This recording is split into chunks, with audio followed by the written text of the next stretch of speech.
એ મકાનના પૈસા ખાઈ જવા માટે તમારા પેટ ભૂખ્યા હોય, આ પેટને ફોડી નાખવું જોઈએ. જો માણાના દીકરા હોય, માણાના દીકરા હોય તો આ પેટને ફોડી નાખવું જોઈએ. આવનાર સમયમાં જેવી રીતે આજે મોટી સંખ્યામાં ઉપસ્થિત થયા છો, ત્યારે હું એક વાત ચોક્કસથી કહીશ કે જસદણ વિશિયા અને ગુજરાતની જનતાએ કમોરતામાં ઢોલ વગાડવાનું કામ કર્યું. નથી કોઈ ચૂંટણી, નથી અહીંયા કોઈ લગન, અને તેમ છતાં અહીંયા મોટી સંખ્યામાં દૂર દૂર સુધી દેખાય એટલા લોકો ઊભા છે. સ્વયંભૂ આવેલા લોકો, આ કોઈ ભાડાની ભીડ નથી. ભાજપના નેતાની તાકાત હોય તો મુખ્યમંત્રીને લઈ આવીને કે સ્વયંભૂ બધાએ આવવાનું છે, કે બસ નહીં મૂકવાની, આશા વર્કર બહેનોને નહીં લાવવાના, આંગણવાડી વાળા બહેનોને, શિક્ષકોને, આ બધાને એમનો ધંધો કરવા દેવાના. એમ નામ તમે અહીંયા મુખ્યમંત્રીને લઈ આવો. અરે હું તો એ કહું છું CR પાટીલને લઈ આવો, અને જો 200 જણા ભેગા થાય તો રાજુ કરપડા એમને હાર પહેરાવવા થાય. ખાસ વાત ઈ છે, આના ધારાસભ્યને ભેગા ન રાખતા, નહીતર વીએ નહીં થાય. આ તો ઉપરવાળાને આવીને કાર્યક્રમ કરવો હોય તોની વાત છે. અહીંયા તો દબાવી ધમકાવી અને મત માંગ્યા છે. દબાવી ધમકાવી છીએ કે અમારા ખેડૂતોની ઢાલ બનીને ઊભા રહેવાની તૈયારી અમારી છે. તમારી તાકાત હોય, તાકાત અમારી સામે અજમાવો. ગરીબ ખેડૂતો માટે શા માટે, ગરીબના ઘર માથે શા માટે જાવ છો, ગરીબના દીકરા ઉપર શા માટે જાવ છો? અરે મને તો એ વાતનું દુઃખ છે, અને જીવીશ ત્યાં સુધી દુઃખ રહે છે કે આપણો એક નાગાણીનો દીકરો અહીંયા યારમાં આવી અને જ્યારે પૂરતા કપાસના ભાવ ના મળે ત્યારે એક સારામાં સારું ઇંગ્લિશ મીડિયમમાં ભણતો નાગાણીનો દીકરો અહીંયા આવીને જ્યારે અગ્નિ સ્નાન કરે, તેમ છતાંય નેતાના પેટનું પાણી નથી હલતું. મને એમ થાય કે નેતા નથી, એની માએ પાનો પેદા કર્યો. અમારા ખેડૂતો દીકરો આત્મહત્યા કરે, તમારા પેટનું પાણી ન હલે. અમારા ખેડૂતો પૂરતા ભાવ નથી મળતા, એમાં દિવસે દિવસે આત્મહત્યા કરતા જાય છે. છતાં કોઈ નેતાના પેટનું પાણી નથી હલતું. તમને બે હાથ જોડીને વિનંતી કરવા માટે આજે આવ્યો છું કે આવનાર સમય આપણા બાળકોને કોઈના કારખાનાનો મજૂર ન બનવું પડે, આપણા બાળકને કોઈની ગુલામી ન કરવી પડે, આપણા બાળકને ભિખારી ન બનવું પડે. એટલા માટે પહેલો દંડો અમારી પર પડશે, પહેલી ગોળી અમારી પર પડશે. હિંમત એ રાખશો, જ્યાં સુધી અમારી છાતી પર ગોળી નહીં પડે ત્યાં સુધી અમારી સાથે ઉભા રહેલા એક પણ ખેડૂતની માથે દંડો નહીં પડે, એક પણ ખેડૂત માથે દંડો નહીં પડે.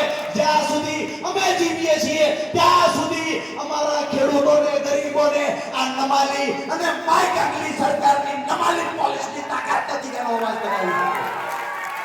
નમ્ર વિનંતી કરવા માટે આવ્યો છું, અને ગુજરાતના ખેડૂતો, ગરીબો, યુવાનોને નમ્ર વિનંતી કરું છું, આવો સૌ સાથે મળી એક વખત આ ગુલામીમાંથી બહાર નીકળવા માટે, જેવી રીતે 1947 પહેલા આઝાદીની લડાઈ આપણા પૂર્વજો લડ્યા છે. અમુક લોકો જરૂર પડી છે તો ક્રાંતિકારીઓ ફાંસીના માંચડે ટીંગાઈ ગયા છે, જરૂર પડી છે તો જેલમાં ગયા છે, અને જરૂર પડી છે તો માનવનો ત્યાગ કરીને લડ્યા છે. ત્યાં સુધી લડાઈ ચાલુ રાખી છે. આજે હું તમને એક રાજુ કરપડા, એક સામાન્ય પરિવારમાંથી આવતો ખેડૂતનો દીકરો, એક આમ આદમી પાર્ટીનો સૈનિક, હાથ જોડીને વિનંતી કરવા આવ્યો છું. નક્કી કરી લેજો, મન બનાવી લેજો, આવનાર સમય એટલે કે તાલુકા જિલ્લા પંચાયતની ચૂંટણી અને ત્યાર પછી 2027 ની ચૂંટણી ગુજરાતનું ભવિષ્ય નક્કી કરનારી ચૂંટણી છે. ભાજપને ઘર ભેગું કરવા માટે મન બનાવી લેજો, ભાજપને ઘર ભેગું કરવા મન બનાવી લેજો. અને તમારા બધાનો હથવારો હશે, સહકાર હશે. ડંકાની ચોટ પર કહેવા માટે આવ્યો છું, ઝાડુથી જ આ કમળની સફાઈ થવાની છે. હમણાં એક કવિએ મને મારી વાત પૂરી કરતા પહેલા હજુ સ્વામીના ગઢડાની બાજુમાં ત્યાં રાહ જોઈને બેઠા છે, એટલે ત્યાં પહોંચવું પડે એવું છે.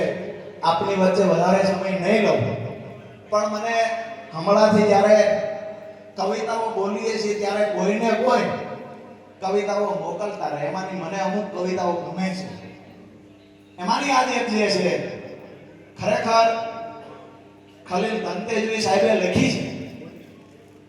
બહુ સાંભળવા જેવી વાત છે, બહુ સમજવા જેવી વાત છે કે હવાનો હાથ ચાલીને રખડતા અમને આવડી ગયું, હવાનો હાથ ચાલીને રખડતા અમને આવડી ગયું, મને ખુશ્બુની દુખતી રગ પકડતા આવડી ગયું. એનાથી આગળ હવે આનાથી નાજુક સ્પર્શ બીજો હોય પણ ક્યાંથી? હવે આનાથી નાજુક સ્પર્શ બીજો હોય પણ ક્યાંથી? મને પાણીના પરપોટાને અડતા આવડી ગયું. બધા ખમતી દરો વચ્ચે અમારી નોંધ લેવા છે. અમને 2 વર્ષમાં કોઈ નથી ઓળખતું. આ બધા નેતાઓ એમ સમજતા કે આ છોકરા કાલના આવ્યા છે કરી શું લેવાના છે, પણ આ છોકરાએ શું કામ કર્યું? લંકામાં જેવી રીતે વાંદરો સમજી અને હનુમાનજીની પૂંછડી જેગવી અને એને આખી લંકા જેગવી માં બેઠેલા હોય આખી લંકા જેગવી. આખા ગુજરાતમાં જે ખેસ ટોપી નાખી નીકળે એને 2-3 વર્ષ પહેલા એવું કહેતા કે અહીંયા ત્રીજી પાર્ટી હાલતી નથી. આજે ભાજપ અને કોંગ્રેસ બે એવું માને છે અમે હાલશું નહીં આવ્યું. આમ આદમી પાર્ટી હાલવાની પાછી. એટલે એ વાત છે કે બધા ખમતી ધરોની વચ્ચે અમારી નોંધ લેવાશે.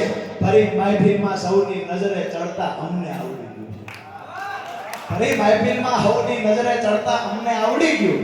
અમે તો સાપને પણ ઝેર ખાવાનો વખત આવ્યો. આ તમારી વિધાનસભામાં લાગુ પડે. અમે તો સાપને પણ ઝેર ખાવાનો વખત આવ્યો છે. મદારીને હવે માણસ પકડતા આવડી ગયું છે. ખૂબ ખુખાર સાપ આ વિસ્તારમાં માનો છે. ખરેખર આવનાર ગુજરાતનું ભવિષ્ય છે. અને એક વાત મારી છેલ્લી એ કરીશ કે ક્યાંય પણ ગામમાં નાના મોટા ઝઘડા હોય, વિવાદ હોય, 2 ગ્રુપ હોય, 2 કુટુંબ વચ્ચેના ઝઘડા હોય, સરપંચની ચૂંટણી વખતે 2 જૂથ પડાવ્યા હોય, આ કામ નેતાઓ ભાજપના કરતા હોય છે. આપણું કામ છે લોકોને જોડવાનું. આ બેનર છે ગુજરાત જોડો. માત્ર એક ગામ નહીં, આખું ગુજરાત જોડવા માટે આપણે નીકળ્યા છીએ.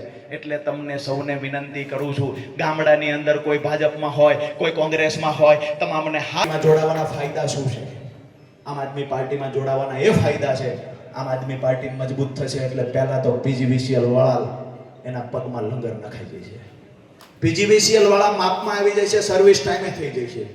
પોલીસ ખોટા દંડાઓ દેખાડીને ખોટા તોડની હસિયત નથી. નાના ગરીબ અને ખેડૂત મોટરસાયકલ લઈને નીકળે કે ઉભા રહ્યો, લાવો 200, લાવો 250, મેમો આપશું 500 થશે, મેમો નહીં આપો 2 પ્રકારની સ્કીમ. મેમો દો તો 500 થાય છે. તમને ચોઈસ તમારી. બોલો મેમો લેવો છે, નથી લેવો તો 200 મફત છે.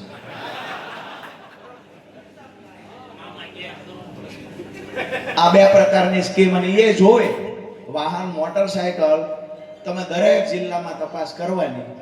બધા અધિકારી ખરાબ છે એવું નથી કહેતા, પણ માથે ફાળિયું બાંધેલું હોય લાયસન્સ આપે. પીયુસી હવે દાદા લાવો, લાયસન્સ લાવો, કાંઈ ન મળે તો 4 સાઈડ સિગ્નલ ચાલુ છે. અમારે દૂધવાળા ભટભટિયા 25 વર્ષની ઉંમરના થયા, એને ક્યાંથી આ બધું હોય? ઓલા ભટભટિયા જે હજી અહીંયા છે ડીઝલના, વાહે કેરિયલ હોય, 4-5 જણા બેસી જાય તો ઉપાય દીધ ને સકડા જેટલું કામ કરે, હાલ જ કરે. આ બધા પાસે ક્યાંથી લાયસન્સ હોય? સીધી વાત એ છે કે ક્યાંક ને ક્યાંક ગરીબોને, ખેડૂતોને પોલીસ આવશે. અને જે પોલીસ કર્મચારી ભાજપનો હાથો બનીને કામ કરે છે એ અધિકારીઓને ખાસ કરીને 2027માં મેડલ આપવાનું કામ આમ આદમી પાર્ટી કરવાની. બીજી વાત રોડ રસ્તાની વાત છે તો સંપૂર્ણપણે રોડો તૂટી ગયા છે. ગટર વ્યવસ્થાની તકલીફ, પાણીની તકલીફ. ખેતરે જાવ ત્યાં પાણી ન આવે, ગામમાં જાવ ત્યાં પીવાનું પાણી ન આવે, દવાખાને જાવ તો ત્યાં કોઈ આરોગ્યની વ્યવસ્થા ન હોય, નિશાળે જાવ તો માસ્તર ન હોય. અહીંયા પ્રાથમિક સુવિધામાં મળે છે શું? કાંઈ જ મળતું નથી. ખેડૂતોને અતિવૃષ્ટિ, કમોસમી વરસાદથી પાક નુકસાન થાય, એના માટે આંદોલનો કરવાના. ત્યારે 20,000નું વળતર દે. આંદોલનો કરવાના. ઓલા સમાચારમાં આવે રાજુ ગરબડા હજારો ખેડૂત સાથે આંદોલનમાં લેવાનું શું? તો કે 20,000 રૂપિયા. એમાંય આંદોલન. પાછા આંકડા આપવાના આપણે કે ભાઈ વળતર કેવી રીતે નક્કી થાય? તો આપણે પાછા એમને હિસાબ દેવાનો. આપણે જિલ્લાનો ખેતીવાડી અધિકારી હોય એને આપણે કહીએ ભાઈ એકર કેમ થાય? તો કે મને નથી આવડતું. અમે સુરેન્દ્રનગરમાં પૂછ્યું કે એકર સાહેબ કેમ થાય? તો કે 10 વીઘા એકર થાય. હવે આ પાછા નક્કી કરશે જિલ્લામાં વળતર કેમ દેવાનું, વીઘાનું વળતર એ નક્કી કરશે. આજે શિવરાજપુરથી કહીને જ આવશું કે ગુજરાત સરકારની એક યોજના મુખ્યમંત્રી કિસાન સહાય યોજના, જે યોજના 2016 થી લઈને 2020 સુધી પ્રધાનમંત્રી ફસલ બીમા યોજનાએ ગુજરાતના ખેડૂતોને ગુજરાતની તિજોરીને લૂંટવાનું કામ કર્યું હતું. આ યોજનાના પુરાવાઓ આપ્યા. અનેક કેસ થયા હાઈકોર્ટમાં, અનેક ખેડૂત આગેવાનોએ આંદોલનો કર્યા. એ આંદોલન કરતા સરકાર જ્યારે બદનામ વધારે થઈ અને વીમા